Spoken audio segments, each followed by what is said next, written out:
Sherlock Holmes and I had no difficulty in engaging a bedroom and sitting room at the Crown Inn. They were on the upper floor, and from our window we could command a view of the Avenue Gate and of the inhabited wing of Stoke Moran Manor House. At dusk we saw Dr. Grimesby Roylott drive past, his huge form looming up beside the little figure of the lad who drove him. The boy had some slight difficulty in undoing the heavy iron gates, and we heard the hoarse roar of the doctor's voice and saw the fury with which he shook his clenched fists at him.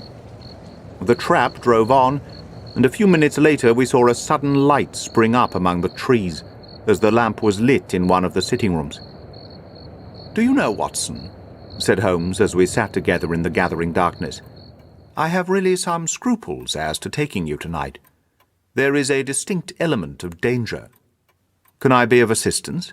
Your presence might be invaluable." "Then I shall certainly come. It is very kind of you." "You speak of danger. You have evidently seen more in these rooms than was visible to me." "No, but I fancy that I may have deduced a little more. I imagine that you saw all that I did." "I saw nothing remarkable save the bell rope, and what purpose that could answer, I confess, is more than I can imagine." "You saw the ventilator too?" "Yes. But I do not think that it is a very unusual thing to have a small opening between two rooms. It was so small that a rat could hardly pass through." "I knew that we should find a ventilator before ever we came to Stoke Moran." "My dear Holmes!" "Oh, yes, I did. You remember, in her statement, she said that her sister could smell Dr. Roylott's cigar. Now, of course, that suggests at once that there must be a communication between the two rooms. It could only be a small one, or it would have been remarked upon at the coroner's inquiry. I deduced a ventilator." "But what harm can there be in that?" "Well, there is at least a curious coincidence of dates. A ventilator is made, a cord is hung, and a lady who sleeps in the bed dies. Does not that strike you?" "I cannot as yet see any connection."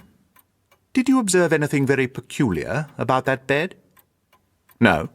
"It was clamped to the floor. Did you ever see a bed fastened like that before?" "I cannot say that I have." "The lady could not move her bed. It must always be in the same relative position to the ventilator and to the rope, for so we may call it, since it was clearly never meant for a bell pull." "Holmes," I cried, "I seem to see dimly what you are hitting at. We are only just in time to prevent some subtle and horrible crime." "Subtle enough and horrible enough. When a doctor does go wrong, he is the first of criminals. He has nerve and he has knowledge. Palmer and Pritchard were among the heads of their profession.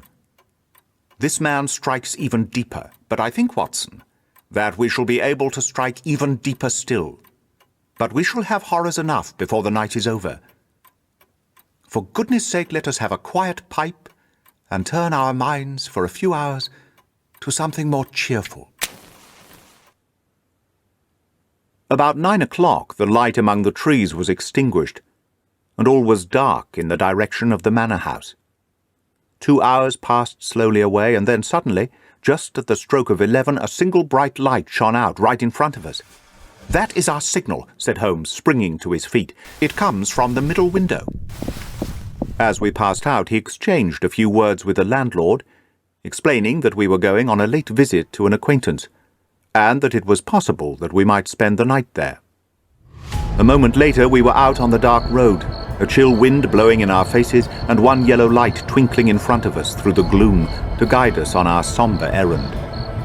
There was little difficulty in entering the grounds, for unrepaired breaches gaped in the old park wall.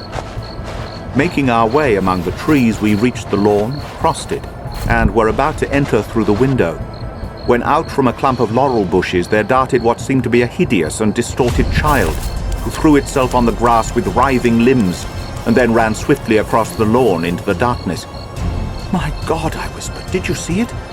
Holmes was for a minute as startled as I. His hand closed like a vice upon my wrist in his agitation. Then he broke into a low laugh and put his lips to my ear. "It is a nice household," he murmured. "That is the baboon." I had forgotten the strange pets which the doctor affected. There was a cheetah, too. Perhaps we might find it upon our shoulders at any moment. I confess that I felt easier in my mind when, after following Holmes's example and slipping off my shoes, I found myself inside the bedroom. My companion noiselessly closed the shutters, moved the lamp onto the table, and cast his eyes round the room. All was as we had seen it in the daytime. Then, creeping up to me and making a trumpet of his hand, he whispered into my ear again so gently that it was all that I could do to distinguish the words. "The least sound would be fatal to our plans." I nodded to show that I had heard. "We must sit without a light. He would see it through the ventilator." I nodded again.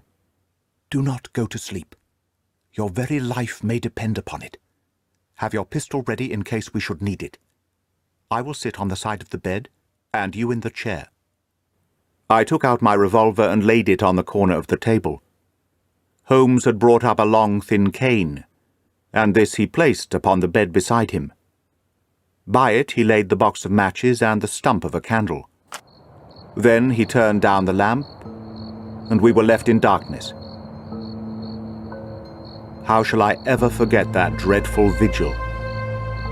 I could not hear a sound, not even the drawing of a breath, and yet I knew that my companion sat open-eyed, within a few feet of me in the same state of nervous tension in which I was myself.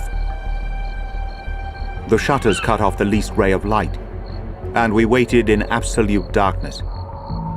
From outside came the occasional cry of a night bird, and once, at our very window, a long-drawn cat-like whine, which told us that the cheetah was indeed at liberty. Far away we could hear the deep tones of the parish clock, which boomed out every quarter of an hour. How long they seemed, those quarters. 12 o'clock, and 1, and 2, and 3, and still we sat waiting silently for whatever might befall. Suddenly there was a momentary gleam of a light up in the direction of the ventilator, which vanished immediately, but was succeeded by a strong smell of burning oil and heated metal. Someone in the next room had lit a dark lantern. I heard a gentle sound of movement, and then all was silent once more, though the smell grew stronger. For half an hour I sat with straining ears. Then suddenly another sound became audible.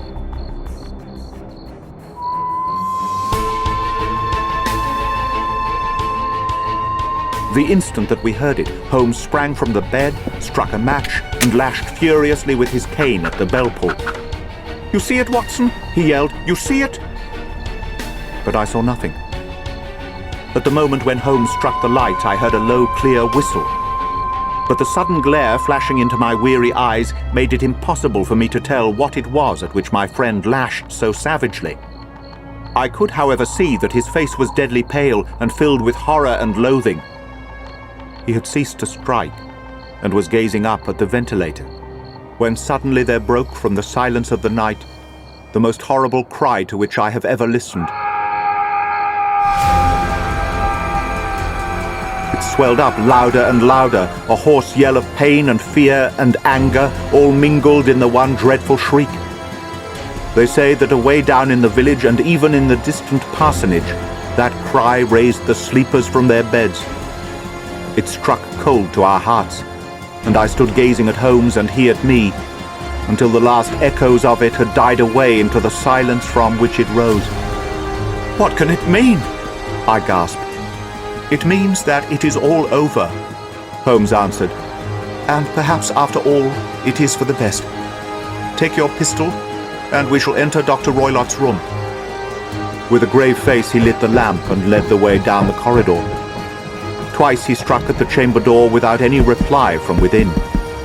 Then he turned the handle and entered, I at his heels, with the cocked pistol in my hand. It was a singular sight which met our eyes.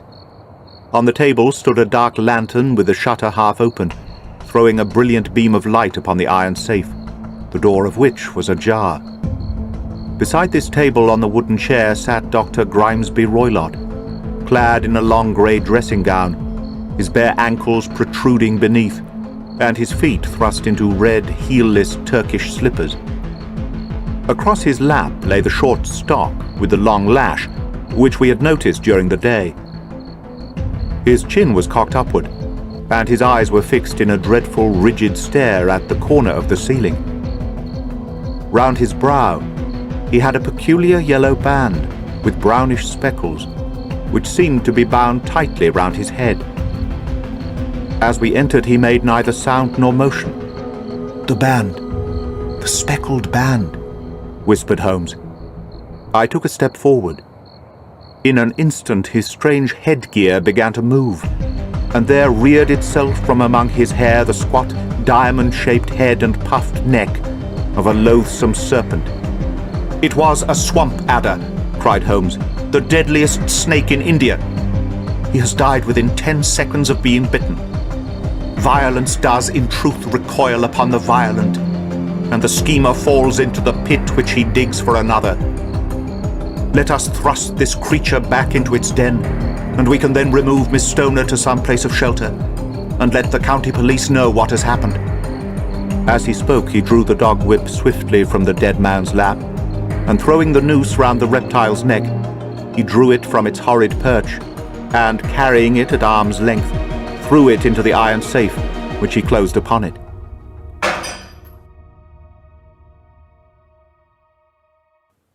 Such are the true facts of the death of Dr. Grimesby Roylott, of Stoke Moran.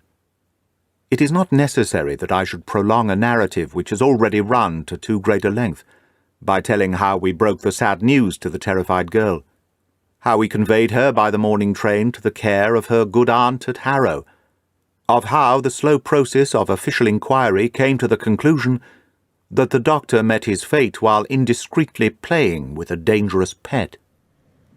The little which I had yet to learn of the case was told me by Sherlock Holmes as we travelled back next day.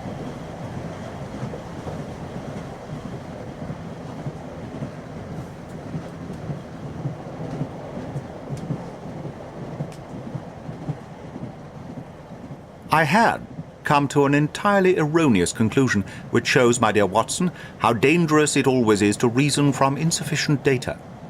The presence of the gypsies and the use of the word band, which was used by the poor girl, no doubt, to explain the appearance which she had caught a horrid glimpse of by the light of her match, were sufficient to put me upon an entirely wrong scent. I can only claim the merit that I instantly reconsidered my position when, however, it became clear to me that whatever danger threatened an occupant of the room could not come either from the window or the door. My attention was speedily drawn, as I have already remarked to you, to this ventilator and to the bell rope which hung down to the bed. The discovery that this was a dummy, and that the bed was clamped to the floor, instantly gave rise to the suspicion that the rope was there as a bridge for something passing through the hole and coming to the bed. The idea of a snake instantly occurred to me, and when I coupled it with my knowledge that the doctor was furnished with a supply of creatures from India, I felt that I was probably on the right track. The idea of using a form of poison which could not possibly be discovered by any chemical test was just such a one as would occur to a clever and ruthless man who had had an Eastern training. The rapidity with which such a poison would take effect would also, from his point of view, be an advantage. It would be a sharp-eyed coroner indeed who could distinguish the two little dark punctures which would show where the poison fangs had done their work. Then I thought of the whistle. Of course, he must recall the snake before the morning light revealed it to the victim. He had trained it, probably by the use of milk, which we saw, to return to him when summoned. He would put it through the ventilator at the hour that he thought best, with the certainty that it would crawl down the rope and land on the bed. It might or might not bite the occupant. Perhaps she might escape every night for a week, but sooner or later she must fall a victim. I had come to these conclusions before ever I had entered his room. An inspection of his chair showed me that he had been in the habit of standing on it, which of course would be necessary in order that he should reach the ventilator. The sight of the safe, the saucer of milk, and the loop of the whipcord were enough to finally dispel any doubts which may have remained. The metallic clang heard by Miss Stoner was obviously caused by her father hastily closing the door of his safe upon its terrible occupant. Having once made up my mind, you know the steps which I took in order to put the matter to the proof. I heard the creature hiss, as I have no doubt that you did also, and I instantly lit the light and attacked it, with the result of driving it through the ventilator, and also with the result of causing it to turn upon its master at the other side.